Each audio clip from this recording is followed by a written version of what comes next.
Welcome to Season 6 of Outstanding Women Leaders, Witty and Wise Conversations. I'm your host, Katie Eads, founder and chief owl at Outstanding Women Leaders Professional Coaching and Podcast, an organization dedicated to empowering women in leadership, relationships, and life.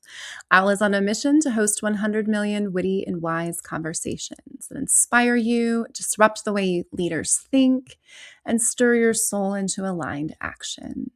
That inspiration begins today with a set of rules. Nobody gets to be wrong. Nobody gets to be right. Everybody gets to be vulnerable.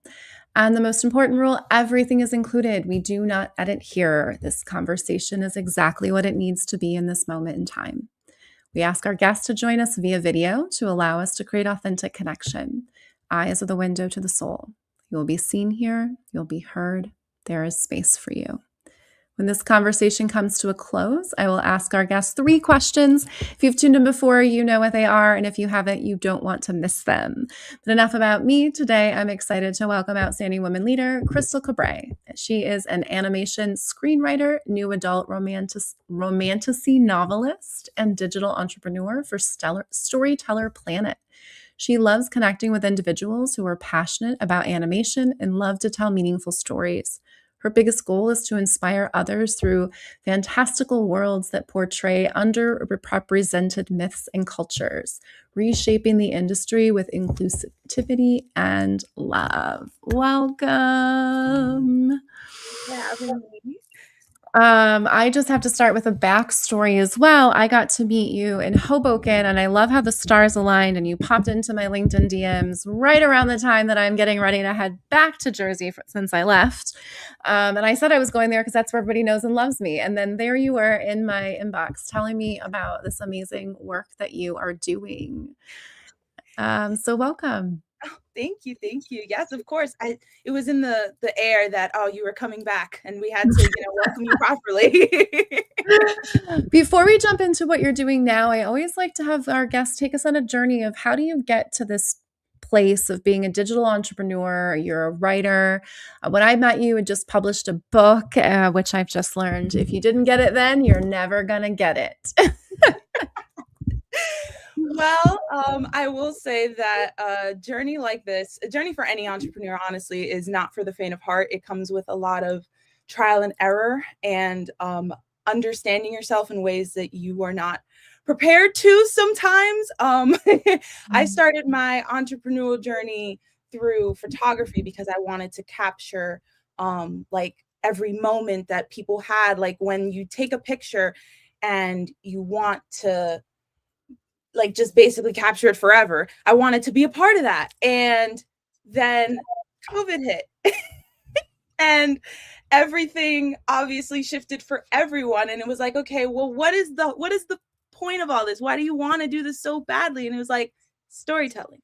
I love storytelling. I love hearing people's stories and being able to take like lost myths and reimagine them and bring them to a new audience. And after 10 years of trial and error, we now have Storyteller Planet where we can, figure out together how to make stories.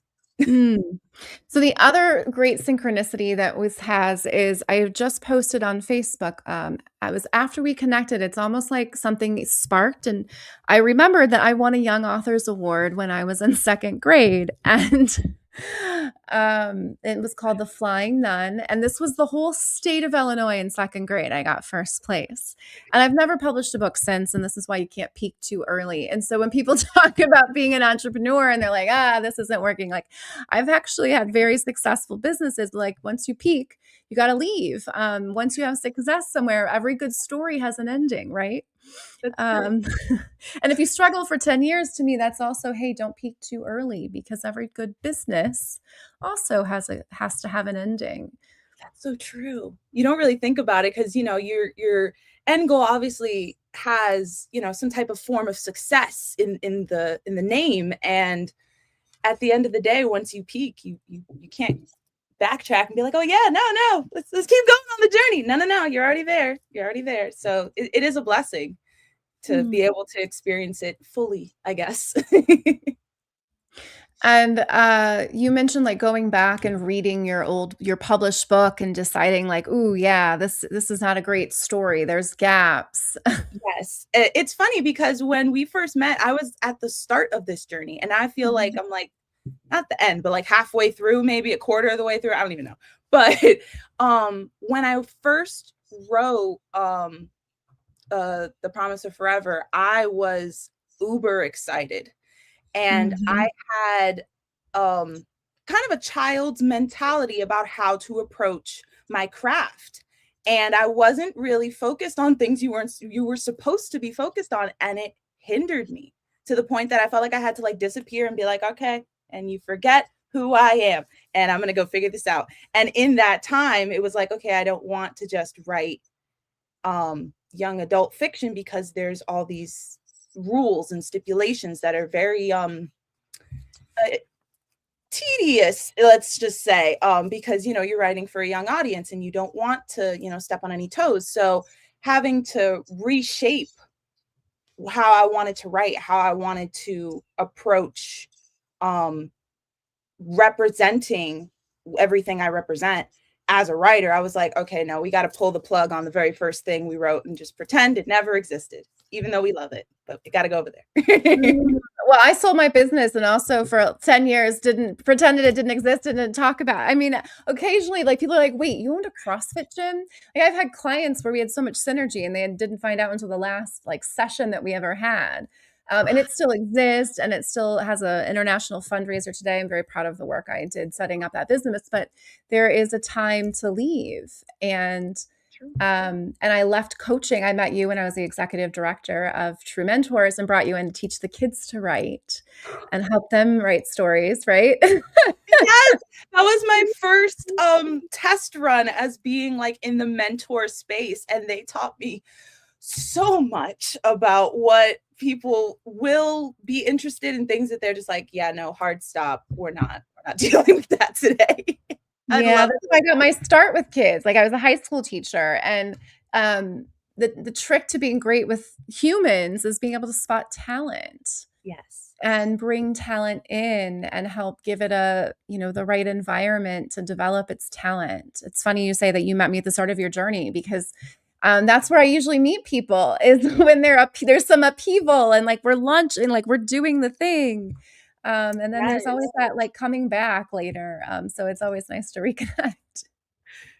Yes, and in such a wild time too, especially like I love how you were like, it seemed like the stars aligned that we connected, because I don't use like LinkedIn very often, and there was just this, I don't know, this in Spanish I call it a gana, so I guess it's like that feeling that you can't shake, that it's like you need to do this and you need to do this now. And I had to do it in two parts. And the first part was all these people I didn't know. I sent Katie, I promise you, I might have sent like 500 messages, and out of all those messages, I only knew two people. And I was like, oh my gosh, this is so out of my comfort zone. I do not like this. Why am I doing this? These probably half of these people are like bots from the middle of nowhere. And I was like, okay, how much do I have left? How much do I have left? I have to finish this. I can't just stop now. This don't make no sense. And I'm like, okay, I didn't count because it was too overwhelming, but I was like, it has about like 15 scrolls worth. And as I scrolled, I saw more people I knew. I saw like, I think I saw my dad. I saw you. I saw Lewis. I was like, oh my gosh, these are people that I know. Like my whole entire career and journey is just like built into the second half. I can't just stop here. And it was weird because I'm like, I can't sit here and personalize each and every single message. It's going to take 10,000 years. We're never going to get there. And I wanted it to still be meaningful and still feel like I'm reaching you. I wanted to talk to you. Hmm. So, Yeah. And here we are. And, I always say that every good story writes itself. yes. And the reason my tagline is rewrite your story on my logo, because a lot of us are trying to write the story before it has been written. That is true. That is so true. Tell us a little bit about how your like what that storytelling looks like for you. If you haven't been to the website and you've tuned in, you have to just give the click to the link that's already provided for you. It's really interesting, and you can sign up for free. It's not expensive. If you want to do the subscription, we should talk. I think you should add a little more money there. Tell me a little bit about this. Well, this is a representation of the last 3 years of my life, and I'm so proud of it because it started off as something of a self-discovery project because when I decided to go back to school for creative writing, they were the first like 2 months really honing in on, okay, well, who are you and what do you do and what are you focused on and all that stuff. And I was like, okay, well, this is cool. And then they said, build a website. I was like, okay, sure, let me get right on that.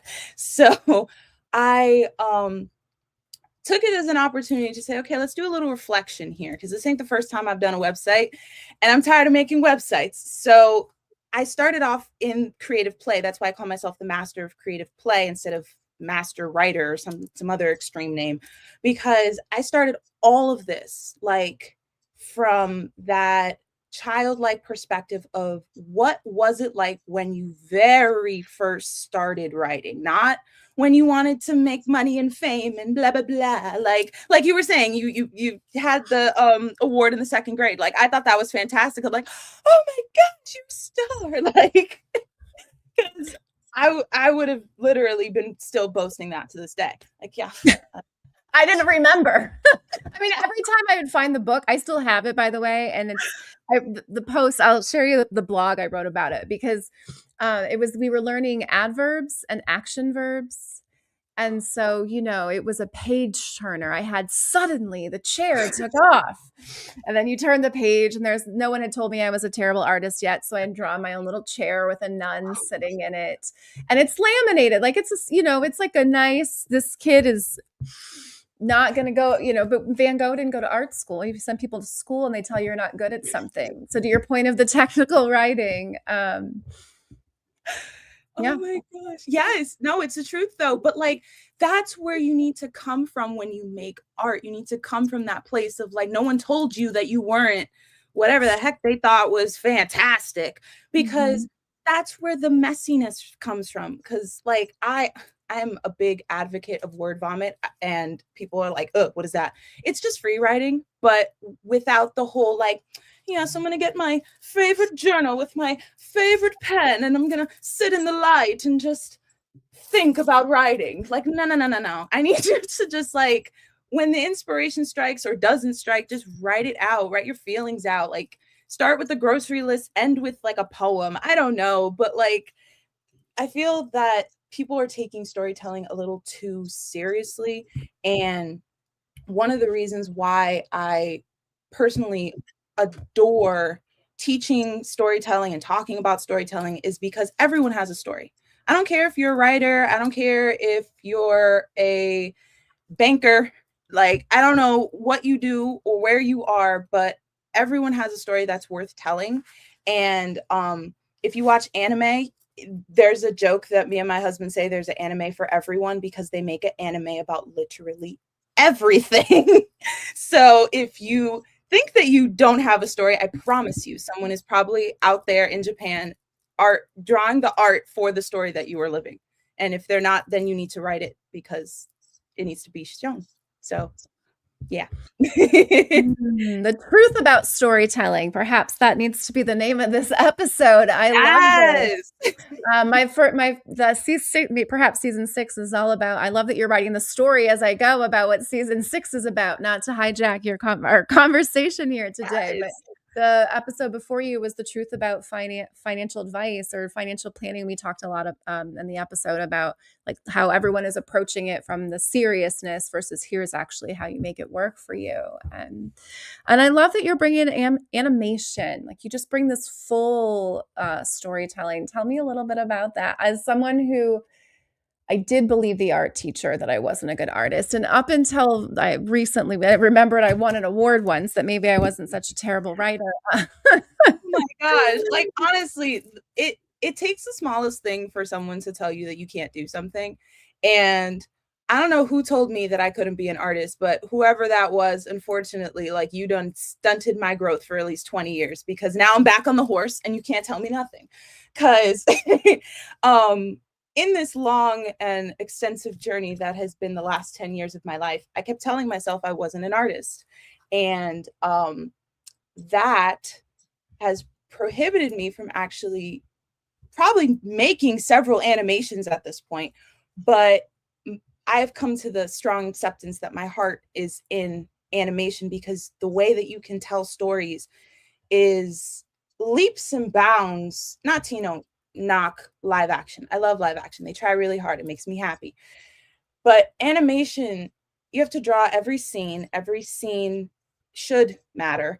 And the different ways that you can approach how you tell a story can go so much more in depth than people realize. And I know that there's a lot of animation. I know I grew up on like Nickelodeon, Disney, and Cartoon Network having like top tier like TV slots and shows and just constantly being on. But there's more that can be done. And I feel like shows, they may be a little,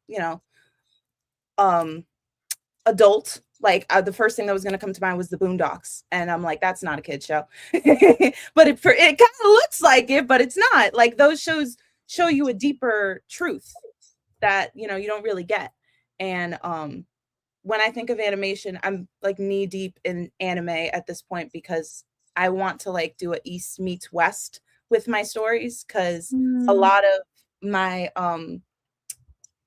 origins of my stories come from like Caribbean myth and Caribbean folklore, and just kind of turning it on its head and splashing, like, just dunk it in romance. And I want them to have like unique features, but also have that depth that like Eastern animation has versus Western animation. I don't know. I just kind of flew on a weird tangent there, but the point that I was trying to make is that I use storytelling and animation hand in hand. Like, to me, they're not one or the other. Like, everything that I do, it's supposed to at the end of the day be an animation, even if it starts as like a comic strip or a novel or anything that's not animation. At the end of the day, I still see it as that. That was the point I was trying to make. That's such a fun way to see the world and approach the world. And when people connect with your work, tell us a little bit about like how you journey people through this website. Like, what's the experience like if they were to land there and go through some of the resources that you have? Yes. So it's forever growing. And if you just wanted to, kick it off, go for free, see what it was about, you would get immediate access to the creative playground and the shops. And the thing that I love about the creative playground is it's what it sounds like. You have coloring pages, you have comics, you have trading cards. Like, it's literally, you're hopping on the playground and you're reconnecting with, well, what did I like as a kid? What didn't I like as a kid? And I even went like the extra mile to put like paper games, because I remember when I was a kid, we didn't have all this fancy technology. We had pen and paper.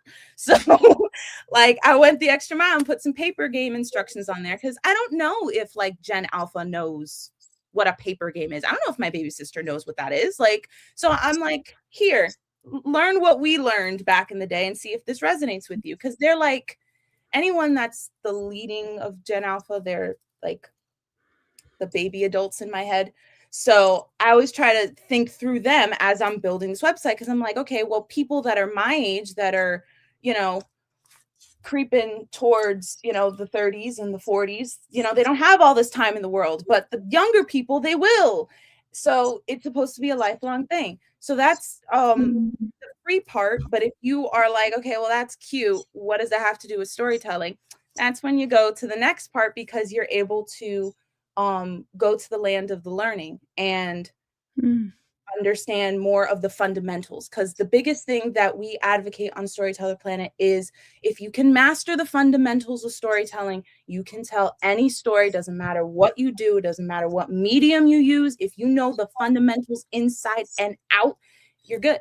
So that's like the basic nuts and bolts of like being a part of the support squad, and then you get access to the guild, because I want it to be as interactive as possible. It's not just a place that you just like, okay, let me go click a module and try to learn something. Like there's fictional people that live there, like the locals live there, and they have their own life and personality, and I want it to be that when you step on planet, you're actually going to another world and you're interacting with not only people that are actual live earthlings like you and me, but masters of their own right, that makes you feel less alone, because making a story, especially if you're writing, is like being in the void. And sometimes you just need a little squad to help you out.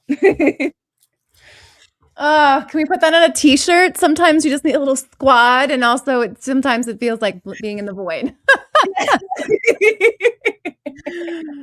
Oh man, this is amazing. And someone that coaches in corporate, and that's where I don't know if even know what I'm doing these days. But I am coaching the youth and the old folks and everybody in between. And storytelling is what everybody always wants to get better at. And back to my rewrite your story is I don't have structure for that. I just let the story write itself. That's a true entrepreneur that's just naturally writing their own path. But that is not how corporate operates. And I understand there are limitations to the world. I love that you have made the learning fun. This is what I try to bring to corporate, is more fun and making adults have fun. I want to go to the land of the learning and find my squad.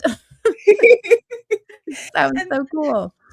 literally, that's what I want people to embrace, because I noticed that, especially I've seen all across the board that more corporations want to implement storytelling into their network, into their lifestyle, whatever it may be, but they have a very set mindset of how to get things done. And it's like storytelling sometimes needs a little more breathing room. Like you got to just, I don't know, blow up some balloons and have some cake and enjoy it for a second. Like we don't need to have the spreadsheet right now. Like we could put that over there. Like I love that you are coaching young, old, and everyone in between. Like that is a feat. That is Yes, you need my favorite part about all of those generations is that they all share the same addiction, which is breathing. They're all addicted to it, and they will be until the day they die. And if we can shift how they breathe at the meeting, right? The reason you want them to blow up balloons is so that they can fill their belly with some air and relax. Yes. Right? Let's put the hot air over here for a moment. And once you do that, then you can start to make magic together. It's like corporate forgot that you're no different than a basketball team. Only you guys are perfectly fine with throwing basketballs at each other's heads instead of at the basket. You guys missing the basket, the one we hung on the wall. All right. I tell a lot of, my culture background, all of that is where my stories come from. I tell a lot of sports stories and analogies because I was a college athlete. I did own the gym, but I also taught in such diverse environments and so many kids that this is why, as you said earlier about being a kid, if you want to be a better storyteller, you need to talk to children, is what I also tell my adults. Ask children how to solve your problem. If they're 4, they're going to give you a great answer. It'll probably be very profound. Tell me, what advice do you have for people that are wanting to get better at storytelling or creative writing? The first thing I would say is prepare to get uncomfortable, because one thing people do not estimate with the arts is that they unearth something in you. Sometimes it is fantastic, sometimes it is terrifying. I know that my art is one of those outlets for all the gook that you don't see on the outside, and it's put into a meaningful way. When you start writing, or I'm trying really hard to branch beyond just writing as far as encompassing storytellers, because it doesn't necessarily have to just be writing. And you could be a storyteller through art, you could do a storyteller through music, you could do a storyteller through food, travel. And wherever you are at the start of your journey, you have to remember why you started it in the first place and write it down, because whatever you could write like a short story and be like, okay, yeah, cool, whatever, and then never write again, and that was it, that was that. But if this is something that it's like, okay, I really want to be a writer. Let's just stick with the writing route for 5 seconds. I really want to be a writer. I want to write my first novel. I want to get those 80,000 words, because that is apparently the threshold, 80,000 words to be a novel, like a real novel. I thought it was 40,000. It is not. And you really want to get to that goal. Start with a story that has been nagging you since the beginning, and free write, once again, always going back to the word vomit, that idea. And once you have that lovely piece of word vomit, you can start picking it apart and saying, okay, well, this I do not like. And this part, this is the bread and butter of what I'm trying to write, and I need to expand on this. And, obviously, come to me if you want, to learn the fundamentals and get in the weeds. But the truth is, we live in a world that is with AI, and as much as I am on the fence with AI good, AI bad, because I am an artist and it is a watery world to talk about AI as an artist, but it is a tool.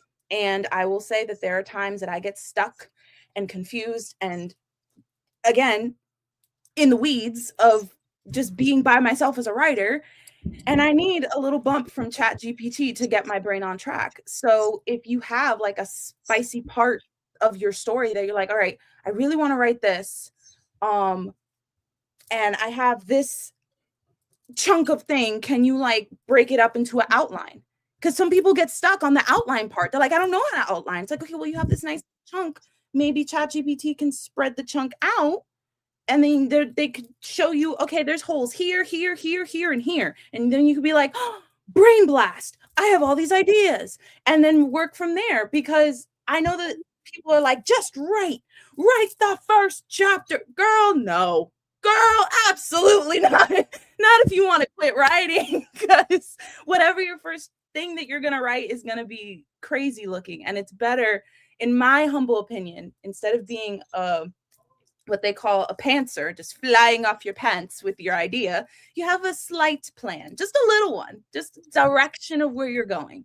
And then you can take it from there and, prepare to fail as you're creating it. And it's just for frame of mind, the most biggest budget animated team takes a minimum of 1 year to make the thing, the whole thing. So, like, give yourself some grace. One day at a time. Mm-hmm. Yeah, it is a very seasoned and experienced entrepreneur myself. I always tell people that timing is everything. Yes. And for those stuck in the loop of logic, the logic says, well, but that, how do if you had been 1 minute off, it wouldn't have happened. And like, it's a kind of, yes, that's exactly part of it, right? WebEx was first, but Zoom made all the money. Nobody uses WebEx. Sorry, guys, except for your own team. Sometimes being first to market, sometimes being, push, and not even sometimes, but being trying to push something when you're talking about a creative endeavor. And there are many different ways to build a business. There's a million ways no one's thought of. There's a million ways people have already done it. But when you're an artist, you're a person of one. You're a statistic of one. Yes, you're special. Yeah, and I love how you even offer, you need a little bit of structure to make magic, and also prepare to fail.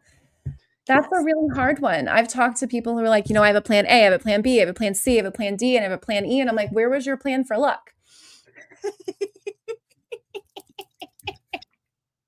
You didn't ask the universe for any help? No, none. You're solo going it?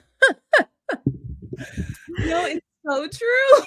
Like you mentioned that tribe, right, that you call on. My local tribe is not so local. I don't know what lands they're living in, right? But if I call on them for some help, they usually show up.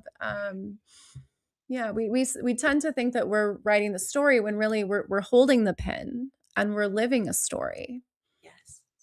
It's so true. Yes, absolutely. And we're it's so underestimated because like I'm very conscious about not like every day that passes by, but like making every day meaningful.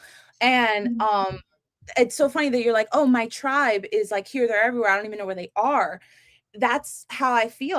I often make the joke that everyone that is closest to me lives in a different state. Like there is no certain person that lives in the same state that I could call up. Even my best friend lives like 3 hours north of me. I'm like, okay, well, this is interesting. I have a tribe across the world. And Yes, it's like, you're too big for one place. yes. And you can't just like you can call them, like it's such a blessing that we're like you can call them and be like, hey, you're here. But then you click end and it's like, okay, well, back to being me. And it's so underestimated the time that we have every single day. And as I'm over here like writing entire universes and worlds and this and that, like my sisters are having birthdays and people are having babies and the world just keeps going, you feel me? And it's like you are the main character in your story and a side character in every single other person's story. Yes, the first thing I tell people in management is stop trying to be the protagonist in your direct report story. Where everyone's trying to do that, right? No one wants to write their own story or pay attention to their story. They're worried about everybody else's story. Oh, of course. Why do you think people thrive on critiquing the arts? Because they're like, oh, I'm not going to go get up and do it, but that person didn't do it right. They didn't do it. What any particular projects that you're working on right now? And and let people know, how do they connect with you, follow you, find you, what things you can support them with on their journey to storytelling? Yeah, absolutely. The quickest way to reach me other than directly on Instagram through Storyteller Planet, or on storytellerplanet.com. I believe there's in the Q&A section a little blurb part that you can say, "What's up? I have a question." If you want to join the support squad, it did go up like overnight because our our planet is supported by Wix, and Wix is on Earth, and Earth has a lot of inflation going on, so we all had to accommodate that. But for those that want to learn more about storytelling, I highly encourage you to even just do the trial of the support squad, because you can at least get a peek at what the fundamentals are. The next 2 weeks, things are going to be moving and shaking because we're implementing our final stage, which is our interactive fiction course, which I like to call story mode. So it gives you a more hands-on, fun way to approach story and mastering the fundamentals instead of just going through our fundamental like catalog and saying, oh yeah, let me keep reading this. So you get options. But yeah, that's basically where you could reach me. As far as what I'm working on right now, aside from the interactive fiction course launching, I am constantly writing this new series called Altira Valley, which I'm releasing it first as a serialized fiction. So I believe we're halfway through book 1 being released now. I'm currently writing book 3, but if you want to get lost in the valley, and it's basically Stardew Valley, the game made reimagined into my universe, because my universe is very large and extensive, and we'll be here for like a whole hour if we talk about it. I know people that would probably enjoy that. Excellent. Well, I always ask my guests 3 questions. My first question is, what's your superpower? My superpower is creative play. What's your purpose? My purpose is to tell amazing love stories to anyone that will listen, because it will save the world. And my favorite question, what's next for you? What's next for moi?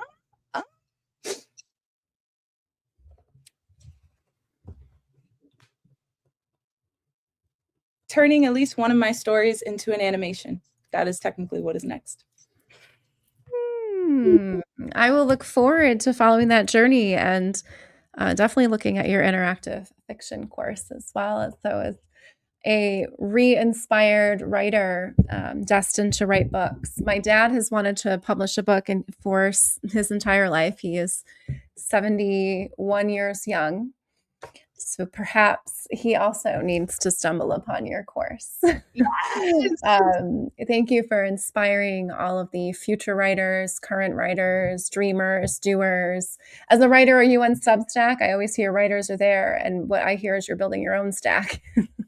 Yeah, honestly, I may have or not have mentioned it earlier. I'm trying really hard to put everything on Planet because Earth is getting really weird, and a lot of larger names are showing different colors than I initially anticipated. So outside of Instagram and its sister Facebook that just kind of tags along with it, and its other sister Threads, I almost forgot her name.